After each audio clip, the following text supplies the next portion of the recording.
Welcome to the English Podcast. For listening and speaking. Picture this. You just stepped off the airplane. The air smells different. The sounds around you are unfamiliar. Someone asks you a simple question, and suddenly your mind goes completely blank. Your English, which felt so confident in your home country, just disappeared.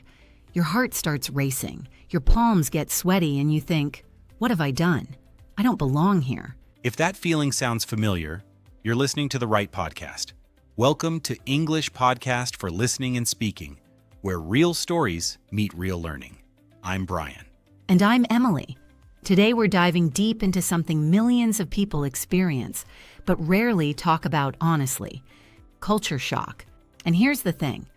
We're not just going to discuss it, we're going to help you learn English through it. Right, because culture shock isn't just about feeling confused or lost. It's actually one of the richest learning experiences you can have, especially for your English. Today we'll explore real stories, feelings you've probably experienced but couldn't name, and most importantly, we'll focus on the past simple tense. Because culture shock is all about telling your story. Exactly. When you moved to a new country, what happened? You felt surprised. You learned something. You adapted. You grew. All past simple. All your story. For example, I arrived in London and immediately got lost on the underground. Or, I ordered coffee in New York and the barista looked at me like I spoke Martian. And Emily, let's be honest, those moments weren't just learning experiences, they were emotional roller coasters. So we'll also be building your feelings vocabulary today. Words like frustrated, homesick, awkward, surprised. These aren't just vocabulary words, they're the language of human experience. Before we continue, if you're already nodding along thinking, yes, this is exactly what I needed to hear, please hit that like button and share this episode with someone who's going through their own culture shock journey. Your support helps us reach more learners like you. And here's our first question for you, our amazing listeners. Have you ever moved to a new place? Maybe a different city, region, or country? In the comments, complete this sentence using the past simple, when I first arrived in place, I felt... Go ahead, we'll wait. What was that first feeling? And if you haven't moved yet, but you're thinking about it, tell us, I want to move to place because we love hearing your dreams and plans. Now, let's start with something Brian and I both experienced. That moment when culture shock hits you like a truck. What exactly does it feel like? You know, Emily, most people think culture shock is just about missing your home food or not understanding the local customs. But that's like saying the ocean is just water. It's technically true, but it misses the depth entirely. Exactly. Culture shock is this overwhelming wave of emotions that hits you when everything familiar suddenly becomes foreign. It's not just one feeling, it's like an emotional symphony, and sometimes all the instruments are playing different songs at the same time. Let me paint you a picture with my own experience. I moved from Manchester to Tokyo for work. On my third day, I walked into a convenience store. You know, just to buy some milk. Simple, right? Wrong. I stood there for 20 minutes, confused by all the different types, brands I'd never seen, prices I couldn't quickly convert, and I couldn't read half the labels. Oh no, what happened next? I felt completely helpless. Here I was, a grown adult who spoke multiple languages, and I couldn't even buy milk without feeling like a lost child. I felt frustrated because something so simple became complicated. I felt embarrassed because other customers started staring. And honestly, I felt a bit homesick for the first time, wishing I could just pop into my local Tesco where everything made sense. Those feelings, confused, frustrated, embarrassed, homesick, they're like the basic emotional vocabulary of culture shock. My story is different, but the feelings were so similar. I moved from California to a small town in Scotland for university. On my first night, I decided to go to a pub to meet people. Oh, this should be good. American in a Scottish pub on night one? It was a disaster. First, I ordered a beer and asked for it to go instead of takeaway. Everyone stared. Then I tried to make small talk about American football, not realizing they meant soccer when they said football. I felt so awkward, like I was performing in a play, but nobody gave me the script. And I bet you felt that classic culture shock cocktail. Surprised by how different things were, confused about the social rules, maybe a bit lonely because you couldn't connect the way you expected to. All of that. Plus, I felt disappointed in myself. Back home, I was confident, funny, social. Suddenly, I became this quiet, uncertain person who second-guessed every word. That's what culture shock really does. It doesn't just change your environment, it temporarily changes who you think you are. That's beautifully put, Emily. And notice how we're both using the past simple naturally here. I moved, I felt, I decided, I ordered, I tried. When we tell our culture shock stories, the past simple becomes our natural narrative tense. It's not just grammar, it's how we process and share our experiences. And here's what's really important for our listeners to understand. These feelings are completely normal. When you felt overwhelmed at your first job meeting in English, when you felt sad because nobody understood your joke, when you felt proud because you finally ordered exactly what you wanted at a restaurant, these aren't signs that something's wrong with you. They're signs that you're human and you're growing. But let's be practical here. Culture shock isn't just about individual moments, it comes in waves. You have a good day where everything clicks, then bam. You can't figure out how to buy a train ticket and suddenly you feel like giving up and going home. Yes, and that's why building this emotional vocabulary is so crucial. When you can say, I felt overwhelmed instead of just, I felt bad. When you can express, I was homesick but also curious, you're not just learning English, you're learning to understand yourself in a new environment. Here's our next audience question. Think about your biggest culture shock moment. In the comments, complete this past simple sentence. I felt most surprised when... Maybe it was a social custom you didn't expect or a misunderstanding that taught you something important. Share your story with us. And speaking of surprising moments and misunderstandings, we have some stories that will make you laugh, cringe, and probably recognize yourself. Because if there's one thing that's universal about culture shock, it's that we all make the most wonderfully human mistakes. Right, Emily, let's talk about the comedy goldmine that is cultural misunderstandings. Though I should warn our listeners, these stories might make you feel better about your own embarrassing moments. Oh, where do we even start? How about food situations? I learned the hard way that ordering food in a new culture is like navigating a linguistic minefield. Let me set the scene. Picture young Emily in her first week in Edinburgh, walking into what I thought was a typical sandwich shop. Oh no, what did you order? I confidently asked for a sandwich with chips on the side. The worker looked at me like I'd requested a unicorn burger. Then he started laughing and asked, "You mean crisps, love?" I had no idea that chips meant French fries in America, but crisps in the UK, while their chips were our French fries. I ended up with a sandwich and a bag of potato chips instead of the hot fries I expected. Classic. It's funny because we think we speak the same language, but really we spoke different dialects of confusion. Let me share my Tokyo grocery store adventure, part 2. After the milk incident, I decided I was ready for a proper meal. I found what looked like a simple noodle restaurant. This is going to be good. What happened? I walked in and immediately realized there were no tables. Just a counter with stools. Fine, I thought. I sat down. Then I noticed everyone was slurping their noodles really loudly. In Britain, that's considered rude, so I ate quietly and politely. After I finished, the chef looked concerned and asked me something in Japanese I didn't understand. Oh no, what was wrong? I found out later that slurping noodles in Japan is actually polite. It shows you're enjoying the food. By eating quietly, I accidentally communicated that the food wasn't good. The poor chef thought he'd disappointed me. I felt mortified when I learned this, but also fascinated by how opposite our customs were. These stories perfectly show how culture shock isn't just about language. It's about all the invisible rules we never think about until we break them. Let me give you another role-play scenario. Imagine you're at a dinner party in Germany and the host offers you more food. All right, I'll be the polite international guest. Oh, no, thank you, I'm fine. It was delicious, but I couldn't eat another bite. And that's exactly what many people would say. But in many cultures, including some German contexts, when someone offers you food and you refuse, they might think you're being polite but actually want more. So they ask again, "Are you sure? Just a little more?" No, really, I'm completely full. Thank you so much, though. And they might ask a third time. Meanwhile, you're thinking, "Why do they keep pushing food on me?" And they're thinking, "Why are they being so stubborn about accepting our hospitality?" Both sides feel confused and maybe a little frustrated.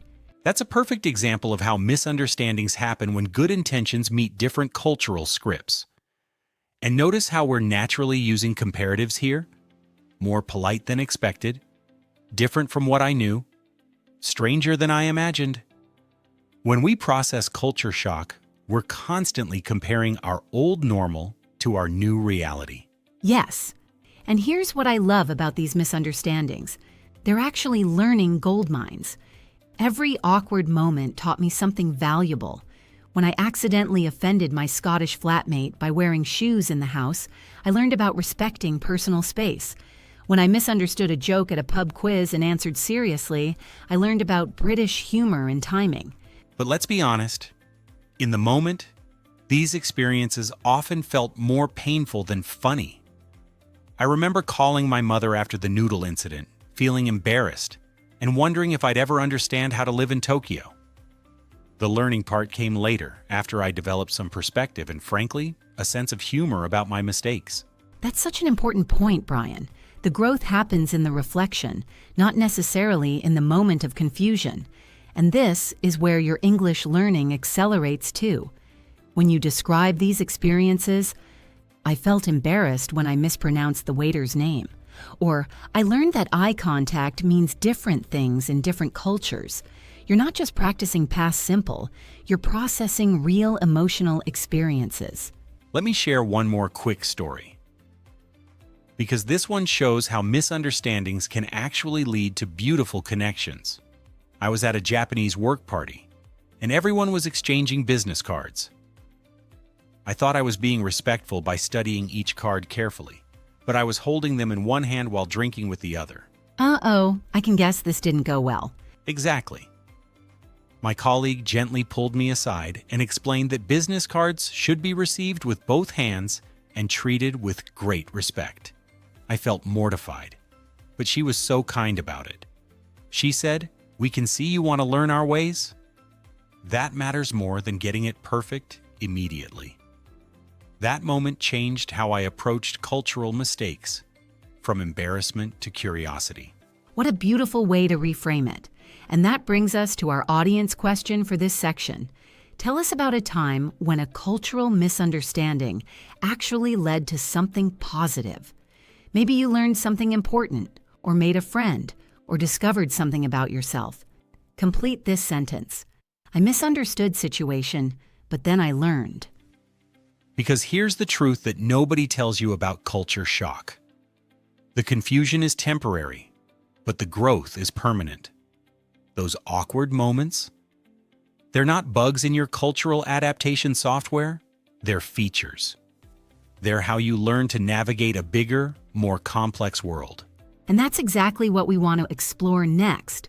The practical strategies that actually help you not just survive culture shock, but thrive because of it. Because laughing at our mistakes is fun, but having tools to handle new challenges, that's life-changing. Now, Emily, I know you're going to get excited about this section because we're moving from what happened to me to what can you do about it. And I appreciate that enthusiasm, but let's be realistic here. Most advice about culture shock is either too vague, be open-minded, or too optimistic. Just smile and everything will work out. You're right, Brian. And that's exactly why I want to share strategies that actually worked for real people in real situations. These aren't theory. They're survival tactics that helped me and countless others not just get through culture shock, but grow stronger because of it. All right, I'm listening.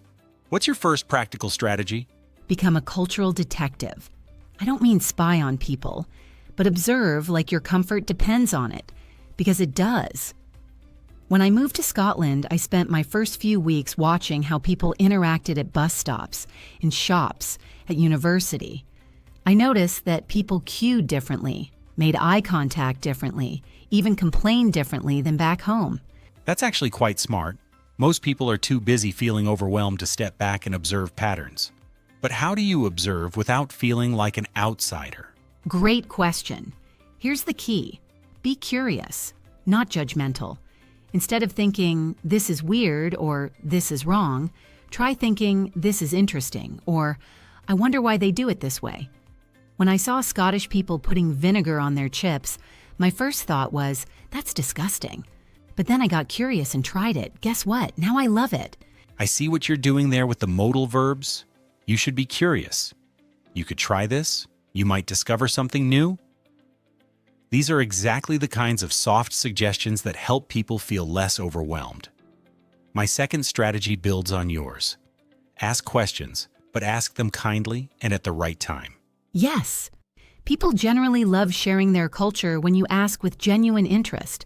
In Scotland, instead of guessing why everyone seemed to know each other's business in my small town, I asked my neighbor, I'm still learning how community works here. Could you help me understand when it's appropriate to chat with neighbors and when people prefer privacy? That's brilliant because you're not asking, why do you people do this weird thing? You're asking for guidance as someone who wants to be respectful. In Tokyo, I learned to phrase questions like, I want to be respectful in meetings. Could you tell me what I should know about presenting ideas to the team? Exactly. And this brings me to strategy number 3. Find a cultural buddy. Not just any friend, but someone who's patient enough to answer your weird questions and kind enough to correct you gently when you mess up. Now this one I'm skeptical about. How do you find someone willing to be your cultural tutor without feeling like you're using them? It has to be reciprocal. My cultural buddy in Edinburgh was another international student, actually from Germany. She helped me understand Scottish social customs, and I helped her with American slang and pop culture references. We both learned from each other.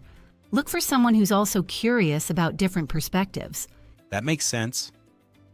My cultural buddy in Tokyo was actually a Japanese colleague who had lived in London for 2 years.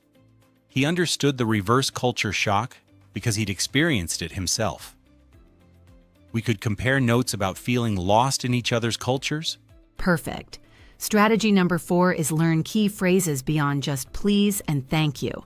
I mean, learn the social lubricants, the little phrases that help you navigate awkward moments gracefully. Such as? I'm still learning the customs here. Could you help me understand? I didn't realize. Thank you for letting me know.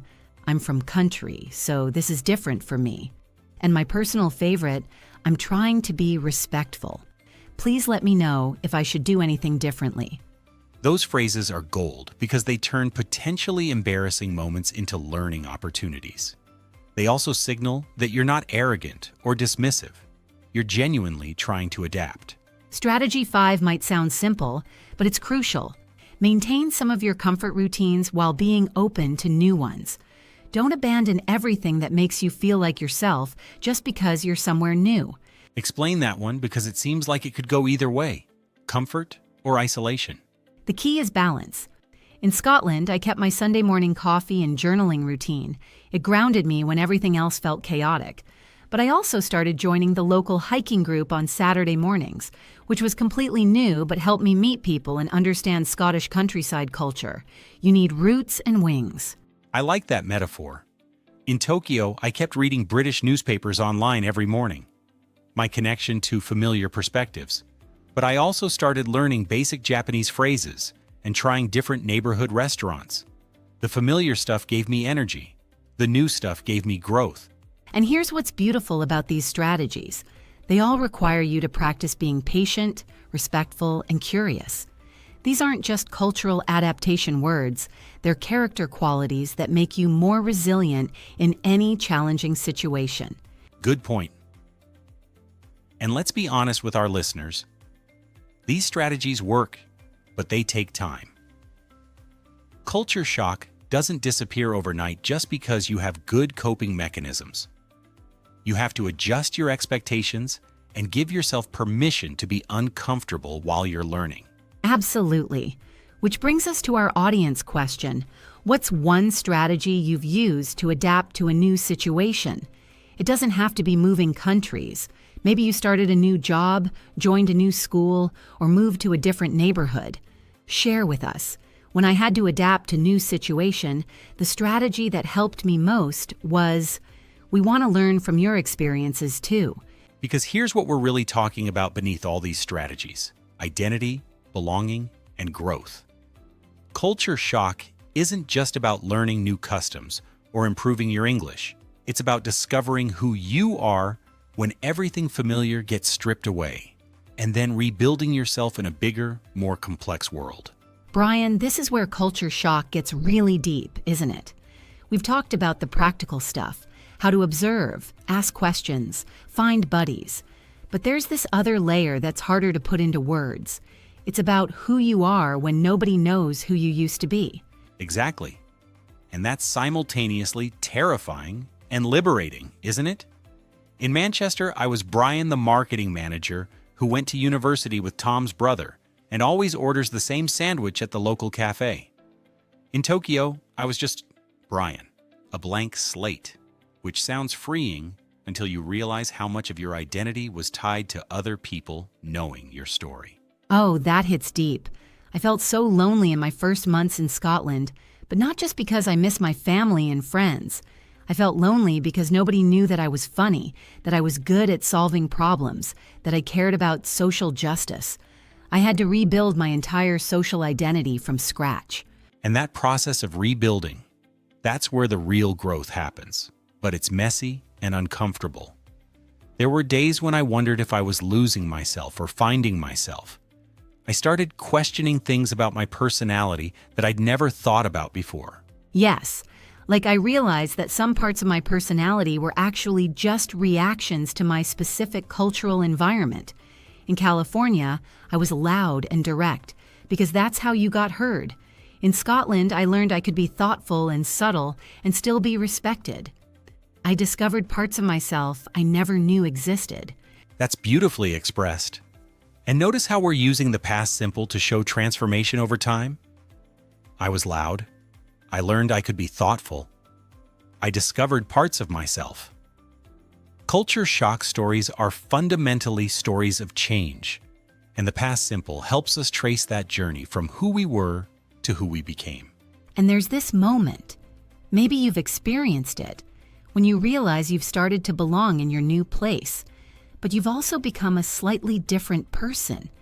It's not that you've lost who you were, it's that you've become more than who you were. For me, that realization came about 6 months into living in Tokyo. I was having dinner with colleagues, and I caught myself naturally bowing slightly when I thanked the server, pausing to let others speak first, and even eating with chopsticks without thinking about it. I hadn't become Japanese, but I'd become someone who could operate comfortably in Japanese social contexts. That's such a perfect example. And I love how you can use second conditionals to explore these identity shifts. If I had stayed in Manchester, I might never have learned to be comfortable with long silences in conversations. If I hadn't moved to Scotland, I wouldn't have discovered that I actually love hiking in the rain. Those second conditionals are perfect for reflecting on personal growth. But let's be honest about something else. This identity expansion isn't always smooth. Sometimes you feel caught between worlds, not quite fitting in your new place, but no longer fitting perfectly in your old place either. Oh, that's so real, Brian. When I went back to California for winter break, I felt like I was performing an older version of myself. My friends expected me to be exactly the same, but I'd grown quieter, more thoughtful, more comfortable with indirect communication. I felt more like myself in Scotland than I did back home. That's the paradox of growth through culture shock, isn't it? You become more authentically yourself by learning to be someone slightly different. And comparatives help us express this complexity. I became more patient than I used to be. I grew less worried about making perfect impressions. I felt more confident in some ways, but more humble in others. And here's what I want our listeners to understand. This identity expansion isn't a betrayal of who you were before. It's an evolution. You're not losing your original culture. You're adding layers, becoming someone who can navigate multiple cultural contexts with grace and understanding. But let's acknowledge that not everyone in your life will understand or celebrate this growth. Some people back home might say you've changed in a way that suggests something's wrong. Some people in your new country might always see you as an outsider, no matter how well you adapt. That's where building resilience becomes crucial. You have to learn to value your own growth, even when others don't recognize it or appreciate it. The skills you develop through culture shock, adaptability, empathy, communication across differences, resilience in uncomfortable situations. These are superpowers in our increasingly connected world. I like that framing, Emily. Culture shock as superpower development. Though I'd add that it's not just about becoming more adaptable for practical reasons. It's about becoming more fully human. When you've felt lost and found your way, when you've been misunderstood and learned to understand others better, when you've been excluded and learned to include others, you develop a deeper capacity for compassion. Now I'm getting emotional, but that's exactly right. Culture shock breaks you open in the best possible way. It shows you that there are many valid ways to be human, many ways to show love, respect, friendship, and community. Your world literally gets bigger. Here's our audience question for this deeper section. Think about a moment when you realized you had grown or changed because of a challenging experience. Complete this sentence. I realized I had become stronger when... Maybe it was standing up for yourself in a new language. Maybe it was helping someone else who was struggling. Or maybe it was simply feeling proud of who you were becoming. And here's what we want to emphasize. This growth is available to everyone, not just people who move to different countries. You can experience culture shock by starting university, changing careers, joining a new community, even traveling to a different part of your own country. The key is being open to the discomfort and curious about what it might teach you. Now, before we get too philosophical, let's ground all this personal growth in practical English learning. Because that's why you're here, isn't it? To improve your English while exploring meaningful topics. Let's do a quick workshop on the grammar and vocabulary we've been using naturally throughout this conversation. Perfect timing, Brian. So far, we've been learning through stories and conversation, which is exactly how language acquisition works in real life. But let's take a moment to consciously notice the patterns we've been using so you can apply them in your own conversations about personal experiences. The star of today's grammar show has been the past simple tense, and for good reason. When we talk about culture shock, we're almost always telling stories about things that happened to us. I moved to Tokyo. I felt confused. I learned something important. I grew more confident. And notice how we use past simple not just for actions, but for emotions and realizations too. I felt homesick. I realized I had changed. I became more patient. When you're sharing your own culture shock experiences, the past simple becomes your best friend for painting the emotional landscape of your journey. Let's practice this. I'll give you the beginning of a culture shock sentence, and you complete it using past simple. Ready? When I first arrived in my new environment, Pause the podcast here and say your answer out loud. It might be, I felt excited but nervous, or I noticed how different everything was, or I wondered if I'd made the right decision. Whatever your experience was, practice expressing it in past simple. Good. Now let's look at the feelings vocabulary we've been building naturally. We've mentioned feeling confused, surprised, frustrated, homesick, embarrassed, awkward, curious, proud, patient, and respectful. These aren't just random words. They're the emotional vocabulary of adaptation and growth. And here's what's beautiful about these words. They're specific enough to help you express exactly what you experienced, but universal enough that anyone who's been through change can relate to them. When you say, I felt awkward at the networking event, people immediately understand that particular type of discomfort. We've also been using opinion starters naturally throughout our conversation. I think culture shock is, in my opinion, the hardest part is I believe that adaptation requires. These phrases help you share your perspective while inviting others to share theirs. Let's practice opinion starters with culture shock topics. Complete this sentence out loud. I think the most important quality for adapting to new situations is. Maybe it's patience. Maybe it's curiosity. Maybe it's humor. Whatever you think, practice expressing your opinion clearly. Modal verbs have been our supportive friends today too. You should observe cultural patterns. You could ask for guidance. You might discover something new about yourself. Modals soften advice and make suggestions feel less pushy and more collaborative. And we've sprinkled in second conditionals for reflection. If I hadn't moved abroad, I wouldn't have learned to be comfortable with silence.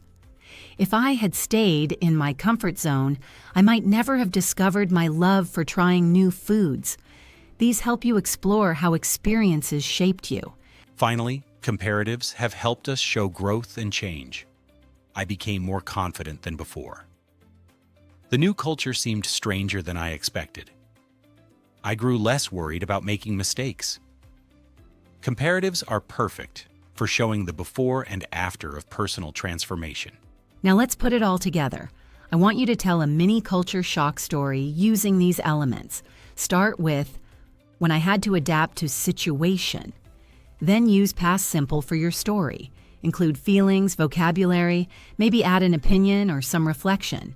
Take your time. We'll wait. How did that feel? Notice that when you have real experiences to talk about, grammar becomes a tool for expression rather than a set of rules to memorize.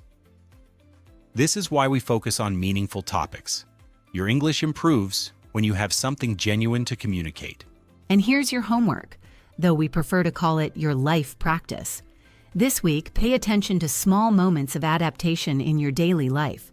Maybe you try a new coffee shop, take a different route to work, or start a conversation with someone new.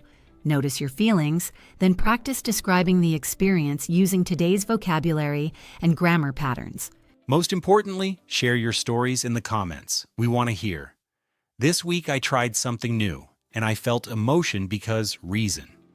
Your experiences help other listeners feel less alone in their own adaptation journeys. Because that's what this is really about, isn't it? Connection, understanding, the recognition that growth is hard but worth it, and that we don't have to go through it alone. Which brings us to our final section, the part that we hope will stay with you long after this podcast ends. You know what, Brian? I can feel this conversation building to something important. We've talked about the practical stuff, the emotional stuff, the grammar stuff. But there's this bigger truth about culture shock that I think could change how people see their entire learning journey. I can feel it too. And honestly, Emily, I think you're about to say something that people are going to quote and share and remember long after they've forgotten the grammar points. Here it is. Culture shock isn't a wall that blocks your path. Culture shock is a doorway that you walk through.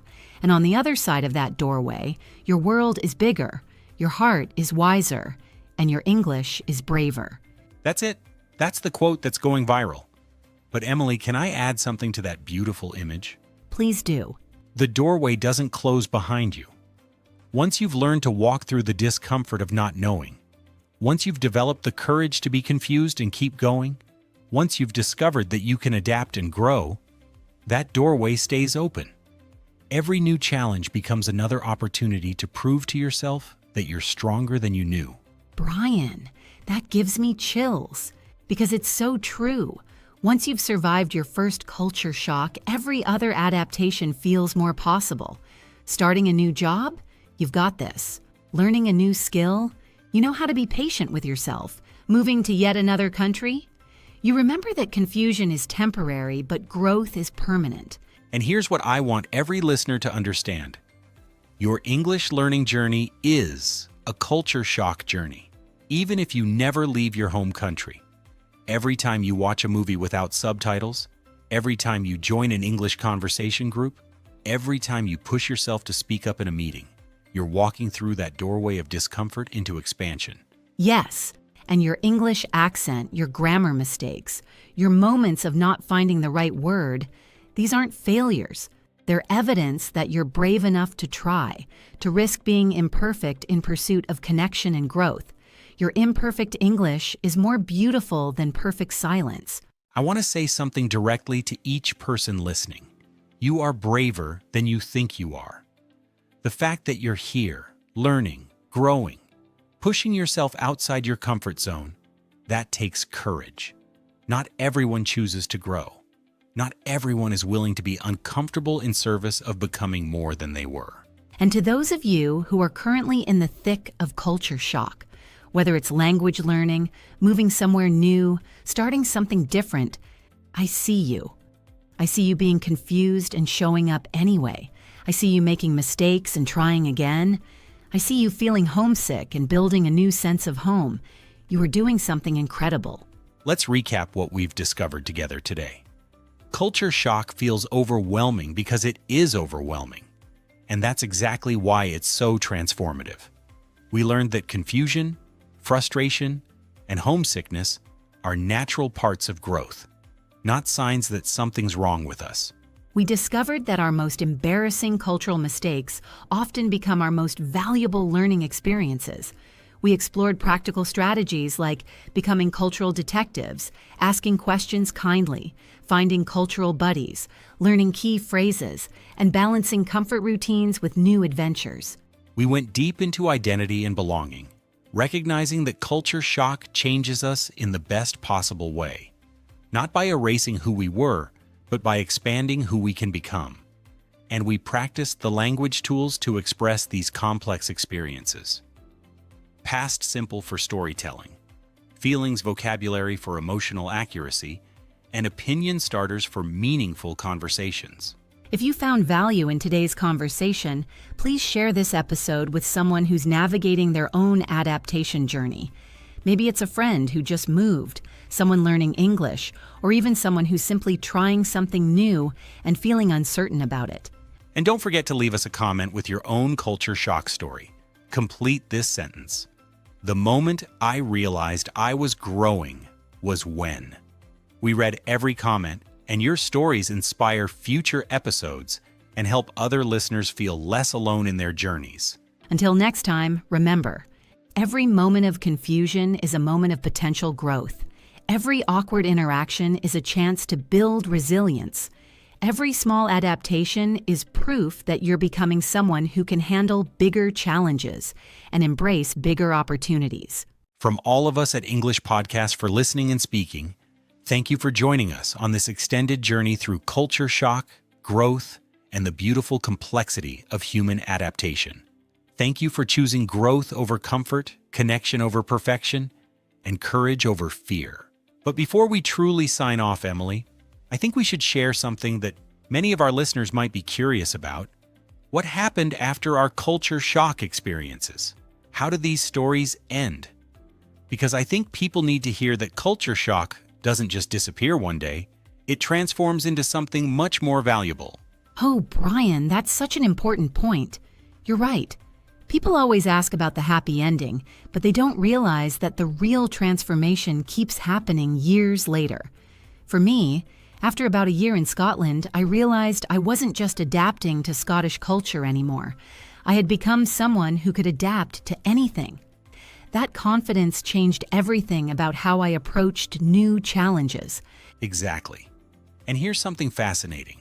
After living in Tokyo for 2 years, I returned to Manchester for a visit, and I experienced reverse culture shock. The place that used to feel like home suddenly felt strange and small. I found myself missing the respectful quietness of Japanese trains, the thoughtful, gift-giving culture, even the complexity of the social hierarchies I had learned to navigate. I realized I hadn't just learned about Japanese culture. I had absorbed parts of it that I wanted to keep. That reverse culture shock is so real, Brian, and it proves something important. Culture shock isn't about becoming someone else. It's about expanding your repertoire of ways to be human. Now, when I'm in professional settings, I can choose between direct American communication and indirect Scottish diplomacy, depending on what the situation needs. When I'm traveling, I notice and appreciate cultural differences instead of being threatened by them. I've become culturally bilingual, and that's a superpower in our connected world. Let's talk about the transferable skills, Emily, because this is where culture shock becomes genuinely life-changing. The patience I developed from waiting 3 times longer to accomplish simple tasks in Tokyo, that patience helped me become a better manager when I returned to England. The humility I learned from constantly making mistakes and having to ask for help, that made me a more approachable leader and a better collaborator. Yes, and the emotional intelligence I developed from constantly reading social cues in Scotland, figuring out when someone was being polite versus actually interested, learning to recognize subtle humor, understanding different types of silences, that emotional intelligence revolutionized my relationships back home. I became better at listening, more sensitive to what people weren't saying, more aware of my own cultural assumptions in every interaction. But here's something that really surprised me, Emily. The culture shock experience made every other major life transition easier. When I changed careers 5 years later, when I became a father, when I had to learn new technologies at work, I had this internal voice that said, "Remember Tokyo? Remember how lost you felt at first and how capable you became? You can figure this out too." Culture shock gave me proof of my own resilience. That's beautifully put, Brian. Culture shock teaches you that discomfort is temporary, but learning is permanent. Now, let's give our listeners a practical way to apply this wisdom right now. Think about something you're avoiding because it feels too difficult or uncomfortable. Maybe it's joining that English conversation group, applying for a promotion, or even just trying a new restaurant where you'll have to order in English. What small step could you take toward that challenge this week? Speaking of taking steps forward, Emily, we've received some incredible messages from listeners who've applied the concepts we discuss in their own lives. Let me share a few that particularly moved us. Maria from Brazil wrote to us about starting her master's program in Canada. She said our episode helped her reframe her confusion in seminars from "I'm not smart enough" to "I'm learning a new academic culture," which completely changed her experience. Oh, and Ahmed from Egypt sent us the most beautiful message about using culture shock strategies at his new job in Dubai. He said he started approaching workplace misunderstandings with curiosity instead of defensiveness, asking questions like, "Could you help me understand the expectation here?" Instead of assuming he was doing something wrong, his confidence grew so much that he got promoted within 8 months. And here's one that shows how culture shock wisdom applies beyond international experiences. Jennifer from rural Kentucky wrote about moving to New York for university. She used our cultural detective approach to understand city social norms, observing how people interact on subways, in elevators, at coffee shops. Instead of feeling overwhelmed by the differences, she became fascinated by them. She said it transformed her from someone who was homesick every day to someone who felt excited to discover something new every day. These stories give me chills, Brian, because they prove that culture shock skills are really life skills in disguise. Whether you're navigating a new country, a new job, a new relationship, or just a new phase of your life, the same principles apply. Observe with curiosity, ask questions with respect, stay patient with yourself, and remember that feeling confused doesn't mean you're doing something wrong. It means you're growing. Let's bring this back specifically to English learning, Emily, because I think our listeners need to hear how culture shock principles can revolutionize their language journey. When you approach English learning with culture shock wisdom, mistakes stop being failures and start being data. Every mispronounced word, every grammatical error, every moment of "I can't find the right expression" becomes valuable information about what to focus on next. Exactly. And think about the cultural detective approach applied to English learning. Instead of just memorizing vocabulary lists, you start noticing how native speakers actually use expressions in different contexts. You observe body language, tone variations, formal versus informal registers. You become curious about why people say, "How's it going?" instead of "How are you?" in certain situations. This makes your English more natural and contextually appropriate. Here's a practical exercise for our listeners that combines culture shock wisdom with English practice. This week, choose one English-speaking environment that feels slightly challenging. Maybe it's a YouTube channel on a topic you're interested in, or a podcast about your hobby, or even just the comments section of an English news article. Apply the cultural detective approach. Observe not just what people are saying, but how they're saying it, what assumptions they're making, what cultural references they use. And when you encounter words, phrases, or expressions you don't understand, instead of feeling discouraged, get curious. Ask yourself, what might this mean based on the context? How does this person use this expression differently than I expected? What can this teach me about how English speakers think about this topic? Keep a little notebook of these discoveries, not just definitions, but cultural insights about how and when certain language is used. Emily, there's one more aspect of culture shock wisdom that I think could transform how people approach English learning: the power of community. Just like having cultural buddies made our international experiences richer, having language learning companions makes English learning more enjoyable and more effective. This doesn't mean you need formal classes or expensive programs. It means finding even one person who shares your commitment to growth and improvement. Yes, and this is where online communities become so valuable. Maybe you find someone in our podcast comments who's also working on confidence in speaking. Maybe you join an English learning Discord or Facebook group. The key is to approach these connections with the same generous spirit we talked about with cultural buddies. Offer encouragement, share resources, celebrate each other's progress, and be patient with each other's mistakes. You know what, Emily? As we near the end of this extended conversation, I want to pause for a moment and acknowledge something beautiful. We started this episode talking about culture shock as something that happens to you, this overwhelming experience that you have to survive. But through our discussion, we've discovered that culture shock is actually something you can choose to embrace as a tool for growth, even in everyday situations. That's such a profound shift, Brian. We've reframed culture shock from something scary that happens when you're unprepared to a learnable set of skills for navigating any unfamiliar situation with grace and curiosity. And the beautiful thing is, once you develop these skills through one challenging experience, they transfer to every other area of your life, your career, your relationships, your personal growth, and yes, absolutely your English learning journey. So here's our final challenge for you, dear listeners. This week, instead of avoiding one small thing that makes you uncomfortable in English, whether it's commenting on a post, asking a question in a meeting, or starting a conversation with a stranger, approach it with culture shock wisdom. Be curious about what might happen. Be patient with yourself if it doesn't go perfectly. And remember that every moment of discomfort is actually a moment of expansion. And please share your experience with us. Comment on this episode and tell us, this week I chose curiosity over comfort when We want to celebrate your brave moments with you, no matter how small they might seem. Because remember, small acts of courage compound into major transformations, and your story might be exactly what another listener needs to hear to take their own next step.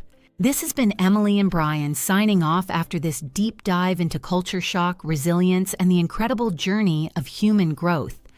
Thank you for spending this extended time with us, for engaging with these ideas, and for bringing your own experiences and wisdom to this conversation.